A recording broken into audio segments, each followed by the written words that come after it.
ਵਾਹਿਗੁਰੂ ਜੀ ਕਾ ਖਾਲਸਾ ਵਾਹਿਗੁਰੂ ਜੀ ਕੀ ਫਤਿਹ।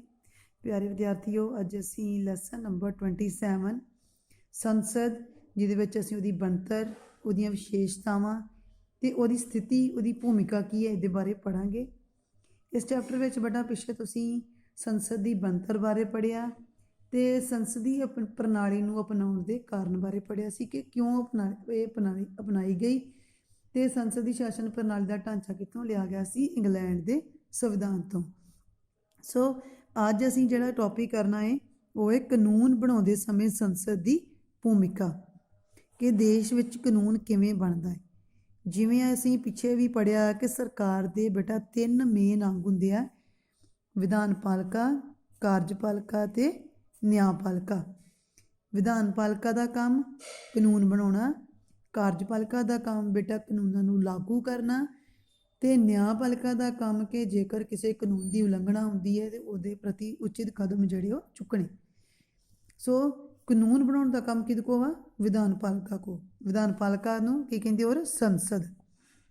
ਠੀਕ ਹੈ, ਸੰਸਦ ਦਾ ਮੇਨ ਕੰਮ ਕਾਨੂੰਨ ਬਣਾਉਣਾ ਹੈ। ਕਾਨੂੰਨ ਕਿਵੇਂ ਬਣਦਾ ਹੈ ਬੇਟਾ? ਵੇਖੋ, ਕਾਨੂੰਨ ਨੂੰ ਪਹਿਲਾਂ ਅਸੀਂ ਬਿੱਲ ਕਹਿੰਦੇ, ਠੀਕ ਹੈ, ਬਿੱਲ ਬਾਅਦ ਵਿੱਚ ਕਾਨੂੰਨ ਬਣ ਰੂਪ ਲੈਂਦਾ ਹੈ। ਬਿੱਲ ਜਿਹੜਾ ਵਾ ਸੰਸਦ ਦੇ ਕਿਸੇ ਵੀ ਸਦਨ ਦੇ ਵਿੱਚ, ਕਿਸੇ ਵੀ ਸਦਨ ਮਤਲਬ ਲੋਕ ਸਭਾ ਜਾਂ ਰਾਜ ਸਭਾ, ਇਹਦੇ ਵਿੱਚ ਪੇਸ਼ ਹੁੰਦਾ ਹੈ। ਜਦੋਂ ਇੱਕ ਸਦਨ ਵਿੱਚੋਂ ਪਾਸ ਹੁੰਦਾ ਹੈ ਤੇ ਬੇਟਾ ਦੂਜੇ ਸਦਨ ਦੇ ਵਿੱਚ ਜਾਂਦਾ ਹੈ। ਠੀਕ ਹੈ, ਜਿਵੇਂ ਮੰਨ ਲਓ ਲੋਕ ਸਭਾ ਵਿੱਚ ਪੇਸ਼ ਕੀਤਾ ਗਿਆ, ਲੋਕ ਸਭਾ ਦੇ ਮੈਂਬਰਾਂ ਵੱਲੋਂ ਪਾਸ ਕਰਕੇ ਬਿੱਲ ਬੇਟਾ ਰਾਜ ਸਭਾ ਦੇ ਵਿੱਚ ਭੇਜਿਆ ਜਾਂਦਾ ਹੈ। ਤੇ ਰਾਜ ਸਭਾ ਦੇ ਵਿੱਚ ਜਦੋਂ ਬਿੱਲ ਪਾਸ ਹੁੰਦਾ ਹੈ ਤੇ ਬਿੱਲ ਅੰਤਮ ਰੂਪ ਲੈਣ ਦੇ ਲਈ ਬੇਟਾ ਉਹਨੂੰ ਰਾਸ਼ਟਰਪਤੀ ਦੇ ਕੋਲ ਭੇਜਿਆ ਜਾਂਦਾ ਹੈ।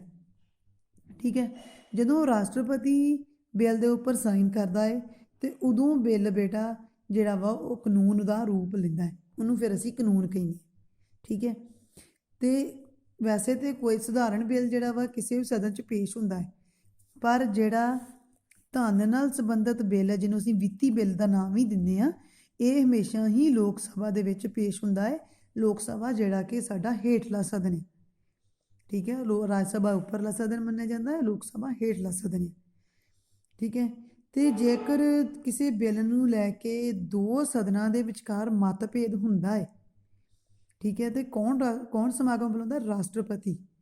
ਜਦੋਂ ਕਿਸੇ ਬਿੱਲ ਨੂੰ ਲੈ ਕੇ ਦੋਨਾਂ ਸਦਨਾਂ ਦੇ ਵਿੱਚ ਮਤਭੇਦ ਕਾਇਮ ਹੋ ਜੇ ਤੇ ਬੇਟਾ ਉਸ ਮਤਭੇਦ ਨੂੰ ਦੂਰ ਕਰਨ ਦੇ ਲਈ ਰਾਸ਼ਟਰਪਤੀ ਦੋਵਾਂ ਸਦਨਾਂ ਦੀ ਇਕੱਠੀ ਮੀਟਿੰਗ ਬੁਲਾਉਂਦਾ ਹੈ, ਸਾਂਝਾ ਸਮਾਗਮ ਬੁਲਾਉਂਦਾ ਹੈ ਤੇ ਉਹਨੂੰ ਮਤਭੇਦ ਨੂੰ ਦੂਰ ਕਰਦਾ ਹੈ। ਠੀਕ ਹੈ, ਇਸ ਤਰ੍ਹਾਂ ਬਿੱਲ ਜਿਹੜਾ ਵਾ ਉਹ ਕਾਨੂੰਨ ਦਾ ਰੂਪ ਲੈਂਦਾ ਹੈ ਤੇ ਸੰਸਦ ਵੱਲੋਂ ਹੀ ਕਾਨੂੰਨ ਜਿਹੜੇ ਉਹ ਬਣਾਏ ਜਾਂਦੇ ਆ ਤੇ ਸੰਸਦ ਕਾਨੂੰਨ ਬਣਾਉਣ ਦਾ ਸਭ ਤੋਂ ਉੱਚੀ ਸੰਸਥਾ ਜਿਹੜੀ ਉਹ ਮੰਨੀ ਜਾਂਦੀ।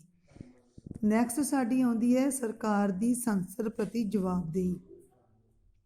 ਜਵਾਬਦੇਹੀ ਕਿ ਸੰਸਦ ਜਿਹੜੀ ਆ ਸਰਕਾਰ ਜਿਹੜੀ ਆ ਸੰਸਦ ਦੇ ਅੱਗੇ ਜਵਾਬਦੇਹ ਹੈਗੀ। ਜਿਵੇਂ ਪਿੱਛੇ ਪੜ੍ਹਿਆ ਸੀ ਕਿ ਕਾਰਜਪਾਲਿਕਾ, ਜਿਹਨੂੰ ਆਪਾਂ ਸਰਕਾਰ ਕਹਿੰਦੇ ਹਾਂ, ਸੰਸਦ ਦੇ ਅੱਗੇ ਜਵਾਬਦੇਹ, ਕਿ ਭਾਵ ਕਿ ਸਰਕਾਰ ਦੇ ਜਿੰਨੇ ਵੀ ਮੈਂਬਰ ਆ ਉਹ ਓਨੇ ਚਿਰ ਆਪਣੇ ਅਹੁਦੇ 'ਤੇ ਰਹਿਣਗੇ ਜਿੰਨੇ ਚਿਰ ਉਹਨਾਂ ਨੂੰ ਵਿਧਾਨ ਪਾਲਿਕਾ ਭਾਵ ਵਿਧਾਨ ਮੰਡਲ ਦਾ ਸਮਰਥਨ ਪ੍ਰਾਪਤ ਹੁੰਦਾ ਹੈ, ਜਿੰਨੇ ਚਿਰ ਉਹਨਾਂ ਦਾ ਸਾਥ ਦਿੰਦੇ। ਜਦੋਂ ਵਿਧਾਨ ਮੰਡਲ ਦੇ ਵਿੱਚ ਇਹਨਾਂ ਦੇ ਖਿਲਾਫ ਅਵਿਸ਼ਵਾਸ ਦਾ ਮਤਾ ਪਾਸ ਹੋ ਜਾਂਦਾ ਨਾ, ਤੇ ਬੇਟਾ ਉਹਨਾਂ ਨੂੰ ਅਸਤੀਫਾ ਦੇਣਾ ਪੈਂਦਾ ਹੈ ਆਪਣੇ ਅਹੁਦੇ ਤੋਂ। ਤੇ ਕਿੱਦਾਂ ਸੰਸਦ ਕੰਟਰੋਲ ਕਰਦੀ ਸਰਕਾਰ 'ਤੇ? ਕਿ ਉਹਨਾਂ ਕੋਲੋਂ ਉਹਨਾਂ ਦੇ ਡਿਪਾਰਟਮੈਂਟ ਦੇ ਪ੍ਰਤੀ ਪ੍ਰਸ਼ਨ ਪੁੱਛ ਸਕਦੀ ਹੈ, ਜਾਂ ਜਦੋਂ ਉਹਨਾਂ ਦੀ ਸੰਸਦ ਦਾ ਮੀਟਿੰਗ ਚੱਲਦੀ ਹੈ ਉਹਦੇ ਵਿੱਚ ਉਹ ਟਾਈਮ ਲੈ ਕੇ ਪਹਿਲਾਂ ਕਿਸੇ ਮੁੱਦੇ 'ਤੇ ਬਹਿਸ ਕਰਦੇ ਆ, ਜਾਂ ਅਵਿਸ਼ਵਾਸ ਪ੍ਰਸਤਾਵ ਜਾਂ ਕਿਸੇ ਖਾਸ ਚੀਜ਼ ਵੱਲ ਧਿਆਨ ਦਿਵਾਉਣਾ। ਵੱਖ-ਵੱਖ ਤਰੀਕਿਆਂ ਦੁਆਰਾ ਬੇਟਾ ਸੰਸਦ ਜਿਹੜੀ ਆ ਸਰਕਾਰ ਦੇ ਅੱਗੇ ਜਿਹੜਾ ਵਾ ਸਰਕਾਰ ਨੂੰ ਜਿਹੜਾ ਵਾ ਕੰਟਰੋਲ ਦੇ ਵਿੱਚ ਕਰਦੀ ਹੈ ਤੇ ਸਰਕਾਰ ਆਪਣੇ ਕੰਮਾਂ ਦੇ ਲਈ, ਨੀਤੀਆਂ ਦੇ ਲਈ ਵਿਧਾਨ ਮੰਡਲ ਦੇ ਅੱਗੇ ਜ਼ਿੰਮੇਵਾਰ ਹੁੰਦੀ ਹੈ। ਸੋ ਨੈਕਸਟ ਟੌਪਿਕ ਆਉਂਦਾ ਹੈ ਬੇਟਾ ਰਾਸ਼ਟਰਪਤੀ, ਪ੍ਰਧਾਨ ਮੰਤਰੀ ਤੇ ਮੰਤਰੀ ਮੰਡਲ ਦੀ ਭੂਮਿਕਾ। ਜਿਵੇਂ ਅਸੀਂ ਪੜ੍ਹਿਆ ਸੀ ਕਿ ਸੰਸਦੀ ਸ਼ਾਸਨ ਪ੍ਰਣਾਲੀ ਦੇ ਵਿੱਚ ਬੇਟਾ ਦੋ ਤਰ੍ਹਾਂ ਦੀ ਕਾਰਜਪਾਲਿਕਾ ਹੈ, ਇੱਕ ਨਾਮਾਤਰ ਦੀ, ਇੱਕ ਅਸਲ ਕਾਰਜਪਾਲਿਕਾ। ਠੀਕ ਹੈ, ਜਿਹੜੀ ਅਸਲ ਜਿਹੜੀ ਆ, ਜਿਵੇਂ ਪੜ੍ਹਿਆ ਸੀ ਕਿ ਰਾਸ਼ਟਰਪਤੀ ਕੋਲ ਜ਼ਿਆਦੀਆਂ ਪਾਵਰਸ ਹੁੰਦੀਆਂ ਹੈ ਸਾਡੇ ਦੇਸ਼ ਦਾ ਰਾਸ਼ਟਰਪਤੀ ਬੇਟਾ ਜਿਹੜਾ ਉਹ ਨਾ ਮਾਤਰ ਦੀ ਕਾਰਜਪਾਲਿਕਾ ਦੇ ਵਿੱਚ ਆਉਂਦਾ ਹੈ। ਇਹਦੀ ਚੋਣ ਲੜਨ ਦੇ ਲਈ ਤੁਹਾਡੀਆਂ ਕੁਆਲੀਫਿਕੇਸ਼ਨ ਕੀ ਹੈ ਕਿ ਇੰਡੀਆ ਦਾ ਸਿਟੀਜ਼ਨ ਹੋਵੇ, ਏਜ 35 ਈਅਰ ਪਲੱਸ ਹੋਵੇ, ਪਾਗਲ ਦੀਵਾਲੀਆ ਨਾ ਹੋਵੇ, ਮਤਲਬ ਕਿ ਮੈਂਟਲੀ ਤੌਰ 'ਤੇ ਸਹੀ ਹੋਵੇ, ਕਿਸੇ ਲਾਭਕਾਰੀ ਅਹੁਦੇ 'ਤੇ ਨਹੀਂ ਲੱਗਣਾ ਚਾਹੀਦਾ ਅਤੇ ਨਾ ਹੀ ਕਾਨੂੰਨੀ ਅਪਰਾਧੀ ਹੋਣਾ ਚਾਹੀਦਾ ਹੈ। ਇਹ ਇਹਦੀਆਂ ਵਾ ਯੋਗਤਾਵਾਂ, ਕੁਆਲੀਫਿਕੇਸ਼ਨ ਰਾਸ਼ਟਰਪਤੀ ਦੀ ਚੋਣ ਲੜਨ ਦੇ ਲਈ। ਜਿਹੜੀ ਰਾਸ਼ਟਰਪਤੀ ਦੀ ਚੋਣ ਆ ਉਹ ਹੁੰਦੀ ਕਿੱਦਾਂ ਹੈ? ਅਪ੍ਰਤੱਖ ਚੋਣ ਪ੍ਰਣਾਲੀ ਰਾਹੀਂ। ਅਪ੍ਰਤੱਖ ਚੋਣ ਪ੍ਰਣਾਲੀ ਭਾਵ ਕਿ ਸਾਡੇ ਵੱਲੋਂ ਚੁਣੇ ਗਏ ਸੰਸਦ, ਵਿਧਾਨ ਸਭਾਵਾਂ ਦੇ ਮੈਂਬਰ ਅੱਗਿਓਂ ਚੋਣ ਇਹਨਾਂ ਦੀ ਕਰਦੇ ਆ ਰਾਸ਼ਟਰਪਤੀ ਦੀ। ਠੀਕ ਹੈ, ਅਤੇ ਇਹਦਾ ਕਾਰਜਕਾਲ 5 ਸਾਲ ਹੀ ਹੁੰਦਾ ਹੈ। ਸਾਡੀ ਜਿਹੜੀ ਜਿਹੜੀ ਪ੍ਰਧਾਨ ਰਾਸ਼ਟਰਪਤੀ ਹੋਈ ਹੈ ਉਹ ਪ੍ਰਤਿਭਾ ਪਾਟਲ। ਠੀਕ ਹੈ, ਸ਼੍ਰੀਮਤੀ ਪ੍ਰਤਿਭਾ ਪਾਟਲ ਜਿਹੜੀ ਹੈ ਪਹਿਲੀ ਮਹਿਲਾ ਪ੍ਰਧਾਨ ਮੰਤਰੀ ਹੈ, ਰਾਸ਼ਟਰਪਤੀ ਹੋਈ ਹੈ। ਅਤੇ ਅਜੋਕੇ ਰਾਸ਼ਟਰਪਤੀ ਦਾ ਨਾਮ ਜਿਹੜਾ ਬੇਟਾ ਹੈ ਉਹ ਰਾਮਨਾਥ, ਵੇਖੋ ਸ਼੍ਰੀ ਰਾਮਨਾਥ ਕੋਵਿੰਦ ਹੈ। ਠੀਕ ਹੈ, ਜੋ ਇਸ ਸਮੇਂ ਦੇਸ਼ ਦੇ ਰਾਸ਼ਟਰਪਤੀ ਹੈਗੇ ਆ। ਹੁਣ ਨੈਕਸਟ ਅਸੀਂ ਇਹਨਾਂ ਦੇ ਕੰਮਾਂ ਬਾਰੇ ਗੱਲ ਕਰਾਂਗੇ, ਸ਼ਕਤੀਆਂ ਬਾਰੇ, ਕਿ ਦੇਸ਼ ਦੇ ਰਾਸ਼ਟਰਪਤੀ ਕੋਲ ਵਿਧਾਨਕ, ਕਾਰਜਪਾਲਕ, ਨਿਆਇਕ ਸ਼ਕਤੀਆਂ ਸਾਰੀਆਂ ਹੈਗੀਆਂ, ਪਰ ਨਾ ਮਾਤਰ ਦੀ ਕਾਰਜਪਾਲਿਕਾ ਹੋਣ ਕਰਕੇ ਬੇਟਾ ਉਹ ਆਪਣੀ ਇਹਨਾਂ ਸ਼ਕਤੀਆਂ ਦੀ ਵਰਤੋਂ ਆਪਣੀ ਮਰਜ਼ੀ ਦੇ ਅਕੋਰਡਿੰਗ ਨਹੀਂ ਕਰ ਸਕਦਾ। ਉਹ ਇਹਨਾਂ ਸ਼ਕਤੀਆਂ ਦੀ ਵਰਤੋਂ ਜਿਹੜੀ ਹੈ ਬੇਟਾ ਉਹ ਪ੍ਰਧਾਨ ਮੰਤਰੀ, ਉਹਦੇ ਮੰਤਰੀ ਮੰਡਲ ਦੀ ਸਲਾਹ ਨਾਲ ਕਰਦਾ ਹੈ। ਠੀਕ ਹੈ, ਇਹ ਆ ਪਹਿਲਾਂ ਦਾ ਸਮਾਂ। ਪਰ ਹੁਣ ਜਦੋਂ ਦੇਸ਼ ਵਿੱਚ ਸਾਂਝੀਆਂ ਸਰਕਾਰਾਂ ਦਾ ਦੌਰ ਸ਼ੁਰੂ ਹੋਇਆ ਸੀ, ਸਾਂਝੀਆਂ ਸਰਕਾਰਾਂ ਭਾਵ ਕਿ ਜਦੋਂ ਕਿਸੇ ਇੱਕ ਪਾਰਟੀ ਨੂੰ ਮੈਜੋਰਟੀ ਨਹੀਂ ਸੀ ਮਿਲਦੀ, ਉਹਨੂੰ ਜ਼ਿਆਦੀਆਂ ਵੋਟਾਂ ਨਹੀਂ ਸੀ ਮਿਲਦੀਆਂ ਇੱਕ ਪਾਰਟੀ ਨੂੰ, ਅਤੇ ਉਦੋਂ ਰਾਸ਼ਟਰਪਤੀ ਨੇ ਆਪਣੀ ਜਿਹੜੀ ਆ ਸਰਗਰਮ ਭੂਮਿਕਾ ਨਿਭਾਈ ਹੈ। ਸਰਗਰਮ ਮਤਲਬ ਕਿ ਆਪਣੀ ਸ਼ਕਤੀਆਂ ਦੀ ਵਰਤੋਂ ਕੀਤੀ ਹੈ। ਠੀਕ ਹੈ, ਜਿਵੇਂ 1998, 1999, 2004 ਦੇ ਵਿੱਚ ਨਾ ਜਦੋਂ ਲੋਕ ਸਭਾ ਦੀਆਂ ਚੋਣਾਂ ਆਈਆਂ, ਜਦੋਂ ਪਾਰਟੀ ਨੂੰ ਬਹੁਮਤ ਪ੍ਰਾਪਤ ਨਹੀਂ ਹੁੰਦਾ, ਅਤੇ ਉਦੋਂ ਉਹਨੇ ਆਪਣੀ ਸੂਝ-ਬੂਝ ਦੇ ਨਾਲ ਪ੍ਰਧਾਨ ਮੰਤਰੀ ਦੀ ਚੋਣ ਵਿੱਚ ਹਿੱਸਾ ਲਿਆ ਹੈ। ਠੀਕ ਹੈ, ਇਹ ਸੀ ਰਾਸ਼ਟਰਪਤੀ ਦੀ ਸਥਿਤੀ। ਅਗਲੀ ਆਉਂਦੀ ਹੈ ਪ੍ਰਧਾਨ ਮੰਤਰੀ ਦੀ ਸਥਿਤੀ। ਜਿਵੇਂ ਅਸੀਂ ਕਹਿੰਦੇ ਹਾਂ ਕਿ ਪ੍ਰਧਾਨ ਮੰਤਰੀ ਮੰਤਰੀ ਮੰਡਲ ਦਾ, ਮੰਤਰੀ ਪ੍ਰੀਸ਼ਦ ਦਾ ਜਾਂ ਲੋਕ ਸਭਾ ਦਾ ਮੁਖੀਆ ਹੁੰਦਾ ਹੈ। ਇਸ ਕਰਕੇ ਬੇਟਾ ਉਹ ਦੇਸ਼ ਦਾ ਲੀਡਰ ਹੁੰਦਾ ਹੈ। ਸਾਰੀਆਂ ਸ਼ਕਤੀਆਂ ਦੀ ਵਰਤੋਂ ਪ੍ਰਧਾਨ ਮੰਤਰੀ ਕਰਦਾ ਹੈ। ਸਾਡੇ ਇੰਡੀਆ ਦੇ ਪ੍ਰਧਾਨ ਮੰਤਰੀ ਦਾ ਜੇ ਤੁਲਨਾ ਕੀਤੀ ਜਾ ਸਕਦੀ ਹੈ ਤਾਂ ਬੇਟਾ ਅਮਰੀਕਾ ਦੇ ਰਾਸ਼ਟਰਪਤੀ ਨਾਲ ਹੁੰਦੀ ਹੈ। ਕਹਿਣ ਦਾ ਭਾਵ ਜੋ ਅਮਰੀਕਾ ਦੇ ਰਾਸ਼ਟਰਪਤੀ ਕੋਲ ਪਾਵਰਸ ਹੈ ਉਹ ਸਾਡੇ ਇੰਡੀਆ ਦੇ ਪ੍ਰਧਾਨ ਮੰਤਰੀ ਕੋਲ ਹੈ। ਠੀਕ ਹੈ, ਅਤੇ ਇਸ ਤੋਂ ਇਲਾਵਾ ਪ੍ਰਧਾਨ ਮੰਤਰੀ ਨੂੰ ਆਪਾਂ ਕਹਾਂਗੇ ਕਿ ਬੇਟਾ ਮੰਤਰੀ ਮੰਡਲ ਦਾ ਨਿਰਮਾਤਾ ਹੁੰਦਾ ਹੈ। ਕਹਿਣ ਦਾ ਭਾਵ ਕਿ ਵੱਖ-ਵੱਖ ਮੰਤਰੀਆਂ ਦੀ ਚੋਣ ਕਰਦਾ ਹੈ। ਇਸ ਕਰਕੇ ਕੋਈ ਵੀ ਮੰਤਰੀ ਪ੍ਰਧਾਨ ਮੰਤਰੀ ਦੀ ਸਲਾਹ ਦੇ ਵਿਰੁੱਧ ਆਪਣੇ ਅਹੁਦੇ 'ਤੇ ਨਹੀਂ ਰਹਿ ਸਕਦਾ। ਕਹਿਣ ਦਾ ਭਾਵ ਕਿ ਪ੍ਰਧਾਨ ਮੰਤਰੀ ਦੀ ਇੱਛਾ ਦੇ ਅਨੁਸਾਰ ਹੀ ਜਿਹੜਾ ਵਾ ਉਹ ਆਪਣੇ ਅਹੁਦੇ 'ਤੇ ਰਹਿ ਸਕਦਾ ਹੈ। ਪਰ ਜਦੋਂ 1999 ਤੋਂ ਲੈ ਕੇ 2009 ਤੱਕ ਜਦੋਂ ਇਲੈਕਸ਼ਨ ਦੇ ਦੌਰਾਨ ਬੇਟਾ ਲੋਕ ਸਭਾ ਦੀਆਂ ਚੋਣਾਂ ਦੇ ਵਿੱਚ ਕਿਸੇ ਵੀ ਪਾਰਟੀ ਨੂੰ ਬਹੁਮਤ ਪ੍ਰਾਪਤ ਨਹੀਂ ਸੀ ਨਾ ਹੁੰਦਾ, ਉਸ ਸਮੇਂ ਸੰਸਦ ਜਿਹੜੀ ਸੀ ਉਹਦੀ ਸਥਿਤੀ ਕਾਫੀ ਕਮਜ਼ੋਰ ਹੋ ਗਈ।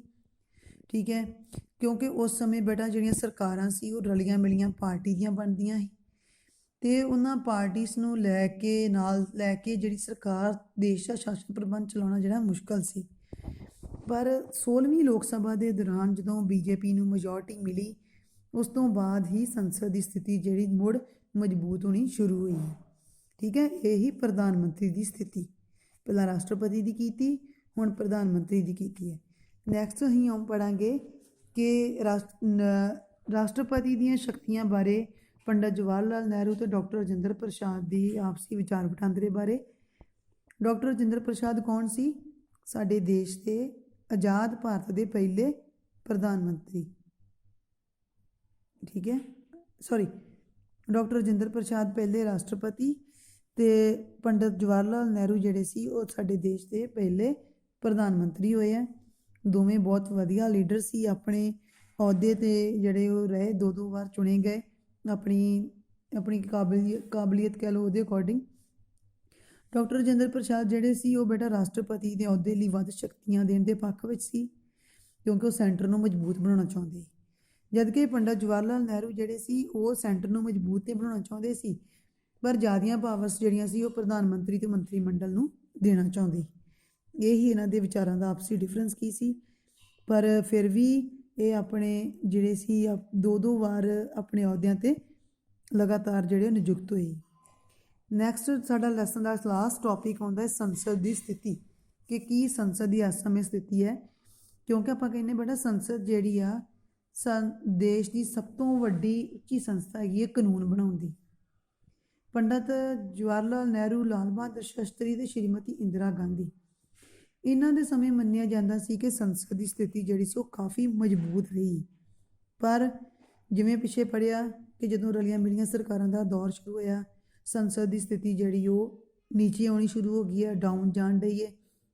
ਕਿਉਂਕਿ ਬੇਟਾ ਇੱਕ ਦਿਨ ਦੇ ਵਿੱਚ ਹੀ 10-10 ਕਾਨੂੰਨ ਲਾਗੂ ਹੋ ਰਹੇ ਆ, ਪਾਸ ਹੋਣ ਰਹੇ ਆ। ਅਤੇ ਇਹਦੇ ਹੋਰ ਕਾਰਨ ਕੀ ਹੈ ਕਿ ਸਪੀਕਰ, ਜੋ ਕਿ ਬੇਟਾ ਲੋਕ ਸਭਾ ਦਾ ਸਪੀਕਰ ਹੁੰਦਾ ਹੈ, ਜੋ ਲੋਕ ਸਭਾ ਦੀਆਂ ਮੀਟਿੰਗਾਂ ਦੀ ਪ੍ਰਧਾਨਗੀ ਕਰਦਾ ਹੈ, ਅਤੇ ਚੁਣਦਾ ਕੌਣ ਹੈ? ਲੋਕ ਸਭਾ ਦੇ ਮੈਂਬਰ ਹੀ ਆਪਣੇ ਵਿੱਚੋਂ ਸਪੀਕਰ ਦੀ ਚੋਣ ਕਰਦੇ ਆ। ਅਤੇ ਸਪੀਕਰ ਜਿਹੜਾ ਵਾ ਬੇਟਾ ਉਹਦੀ ਨਿਰਪੱਖਤਾ ਬਾਰੇ ਸ਼ੱਕ, ਭਾਵ ਕਿ ਉਹ ਜਿਹੜੀ ਪਾਰਟੀ ਦੀ ਸਰਕਾਰ ਹੁੰਦੀ ਹੈ ਉਹਦੇ ਵਿੱਚੋਂ ਹੀ ਜ਼ਿਆਦਾਤਰ ਚੁਣਿਆ ਜਾਂਦਾ ਹੈ, ਅਤੇ ਨਿਰਪੱਖਤਾ ਦੇ ਸ਼ੱਕ ਹੈ ਉਹਦੇ 'ਤੇ। ਇਸ ਤੋਂ ਇਲਾਵਾ ਮੈਂਬਰ, ਜਦੋਂ ਮੀਟਿੰਗ ਹੁੰਦੀ ਸਦਨ ਦੀ, ਇਜਲਾਸ ਹੁੰਦਾ ਹੈ, ਉਹਦੇ 'ਚ ਕਾਫੀ ਮੈਂਬਰ ਜਿਹੜੇ ਆ ਉਹ ਗੈਰ ਹਾਜ਼ਰ ਹੁੰਦੇ ਆ। ਇਸ ਤੋਂ ਇਲਾਵਾ ਬੈਠਕਾਂ ਦੀ ਕਮੀ, ਮੀਟਿੰਗ ਨਹੀਂ ਜ਼ਿਆਦੀਆਂ ਹੁੰਦੀਆਂ। ਲਟਕਵੀਂ ਸੰਸਦ ਹੁੰਦੀ ਹੈ। ਲਟਕਵੀਂ ਸੰਸਦ ਕਿ ਅਜਿਹੀ ਲੋਕ ਸਭਾ ਹੁੰਦੀ ਜਿਹਦੇ ਵਿੱਚ ਜ਼ਿਆਦੀਆਂ ਪਾਰਟੀਆਂ ਦੀ ਮਿਲ ਕੇ ਜਿਹੜੀਆਂ ਸਰਕਾਰ ਬਣਾਉਂਦੀਆਂ, ਅਤੇ ਉਹਨੂੰ ਚਲਾਉਣਾ ਜਿਹੜਾ ਬਹੁਤ ਮੁਸ਼ਕਲ ਹੋ ਜਾਂਦਾ ਹੈ। ਠੀਕ ਹੈ, ਇਹ ਹੈ ਸੰਸਦ ਦੀ ਸਥਿਤੀ ਜੋ ਕਿ ਡਾਊਨਫਾਲ ਜਾਣ ਦੀ ਹੈ। ਅਤੇ ਇਹਦੇ ਲਈ ਲੋੜ ਕੀ ਹੈ? ਸਾਨੂੰ ਸੰਸਦ ਨੂੰ ਮਜ਼ਬੂਤ ਬਣਾਉਣ ਦੀ। ਅਤੇ ਮਜ਼ਬੂਤ ਬਣਾਉਣ ਲਈ ਕੀ ਚਾਹੀਦਾ ਹੈ ਕਿ ਬੇਟਾ ਸਾਡੇ ਦੇਸ਼ ਦੇ ਵਿੱਚ ਨਾ ਦੋ ਤਰ੍ਹਾਂ ਦੀਆਂ ਪਾਰਟੀਆਂ ਹੁੰਦੀਆਂ। ਇੱਕ ਹੁੰਦੀਆਂ ਹੈ ਨੈਸ਼ਨਲ ਲੈਵਲ ਦੇ ਉੱਪਰ, ਠੀਕ ਹੈ, ਜਿਹਨੂੰ ਰਾਸ਼ਟਰੀ ਪਾਰਟੀਆਂ ਵੀ ਕਿਹਾ ਜਾਂਦੀਆਂ, ਠੀਕ ਹੈ, ਅਤੇ ਇੱਕ ਹੁੰਦੀਆਂ ਰੀਜਨਲ, ਜਿਹਨੂੰ ਖੇਤਰੀ ਪਾਰਟੀਆਂ ਕਹਿੰਦੇ ਆ। ਠੀਕ ਹੈ, ਸਾਡੇ ਦੇਸ਼ ਵਿੱਚ ਜਿਹੜੀ ਖੇਤਰੀ ਪਾਰਟੀਆਂ ਨੇ ਉਹਨਾਂ ਦੀ ਗਿਣਤੀ ਕਾਫੀ ਵੱਧਦੀ ਪਈ ਹੈ। ਅਤੇ ਜੇਕਰ ਇਹਨਾਂ ਦੀ ਗਿਣਤੀ ਵੱਧਦੀ ਗਈ ਨਾ ਖੇਤਰੀ ਪਾਰਟੀਆਂ ਦੀ, ਅਤੇ ਉਹਦੇ ਨਾਲ ਕੀ ਹੋਣਾ? ਸੰਸਦ ਦੀ ਸਥਿਤੀ ਹੋਰ ਡਾਊਨਫਾਲ ਜਾਣੀ। ਇਸ ਕਰਕੇ ਜਿਹੜੀ ਹੈ ਸੰਸਦ ਦੀ ਸਥਿਤੀ ਨੂੰ ਸੰਭਾਲਣ ਦੀ ਲੋੜ, ਇਹਨੂੰ ਮਜ਼ਬੂਤ ਕਰਨ ਦੀ ਲੋੜ ਹੈ। ਇਹਦੇ ਲਈ ਕੀ ਪ੍ਰੂਫ ਸਾਡੇ ਕੋਲ ਹੋਣ ਡਿਆ ਹੈ ਕਿ ਸੰਸਦ ਦੀ ਸਥਿਤੀ ਮਜ਼ਬੂਤ ਕਿੱਦਾਂ ਹੋਣ ਡਈ ਹੈ? ਜਿਵੇਂ 16ਵੀਂ 17ਵੀਂ ਲੋਕ ਸਭਾ ਚੋਣਾਂ, ਜਿਹਦੇ ਵਿੱਚ ਇੱਕ ਹੀ ਪਾਰਟੀ ਨੂੰ ਮੈਜੋਰਟੀ ਮਿਲੀ ਹੈ। ਠੀਕ ਹੈ, ਅਤੇ ਇਹਦੇ ਨਾਲ ਬੇਟਾ ਤੁਹਾਨੂੰ ਹੁਣ ਮੈਂ ਇਹ ਦੱਸਣਾ ਚਾਹੁੰਦੀ, ਨੈਸ਼ਨਲ ਪਾਰਟੀ ਅਤੇ ਰੀਜਨਲ ਪਾਰਟੀ 'ਚ ਡਿਫਰੈਂਸ ਕੀ ਹੁੰਦਾ ਹੈ। ਨੈਸ਼ਨਲ, ਜਿਹਨੂੰ ਆਪਾਂ ਕਹਿੰਦੇ ਰਾਸ਼ਟਰੀ ਪਾਰਟੀ, ਜਿਹਦਾ ਹੋਲਡ ਸਾਰੇ ਦੇਸ਼ ਵਿੱਚ ਹੁੰਦਾ ਜਾਂ 4-5 ਸਟੇਟਸ ਦੇ ਵਿੱਚ ਹੁੰਦਾ ਹੈ। ਜਿਵੇਂ ਇਹਦੇ ਵਿੱਚ ਆ ਜਾਂਦੀ ਆ BJP ਆ ਗਈ, ਠੀਕ ਹੈ, ਇਸ ਤੋਂ ਇਲਾਵਾ ਕਾਂਗਰਸ ਆ ਗਈ। ਠੀਕ ਹੈ, ਇਹ ਹੋ ਗਈਆਂ ਸਾਡੀਆਂ ਨੈਸ਼ਨਲ ਪਾਰਟੀ। ਅਤੇ ਰੀਜਨਲ, ਜਿਹਨੂੰ ਆਪਾਂ ਪੰਜਾਬੀ ਦੇ ਵਿੱਚ ਖੇਤਰੀ ਕਹਿੰਦੇ ਆ, ਜਿਨ੍ਹਾਂ ਦਾ ਹੋਲਡ 1 ਜਾਂ 2 ਸਟੇਟ ਦੇ ਵਿੱਚ ਹੀ ਹੁੰਦਾ ਹੈ। ਜਿਵੇਂ ਸ਼੍ਰੋਮਣੀ ਅਕਾਲੀ ਦਲ ਆ ਗਈ, ਆਮ ਪਾਰਟੀ ਆ ਗਈ, ਠੀਕ ਹੈ, ਇਹ ਵਾਲੀਆਂ ਪਾਰਟੀਆਂ, ਜਾਂ ਹੋਰ ਵੀ ਬਹੁਤ ਸਾਰੀਆਂ ਖੇਤਰੀ ਪਾਰਟੀਆਂ। ਇਹ ਸੀ ਤੁਹਾਡਾ ਲੈਸਨ। ਇਹਨੇ ਚੈਪਟਰ ਨੂੰ ਬੇਟਾ ਤੁਸੀਂ ਰੀਡਿੰਗ ਜਿਹੜੀ ਉਹ ਜ਼ਰੂਰ ਕਰਨੀ, ਅਤੇ ਜਿਹੜੀ ਬੈਕ ਐਕਸਰਸਾਈਜ਼ ਆ ਉਹਨੂੰ ਕਰਨ ਦੀ ਕੋਸ਼ਿਸ਼ ਕਰਨੀ, ਸੋਲਵ ਖੁਦ ਕਰਨੀ। ਵਾਹਿਗੁਰੂ ਜੀ ਕਾ ਖਾਲਸਾ, ਵਾਹਿਗੁਰੂ ਜੀ ਕੀ ਫਤਿਹ।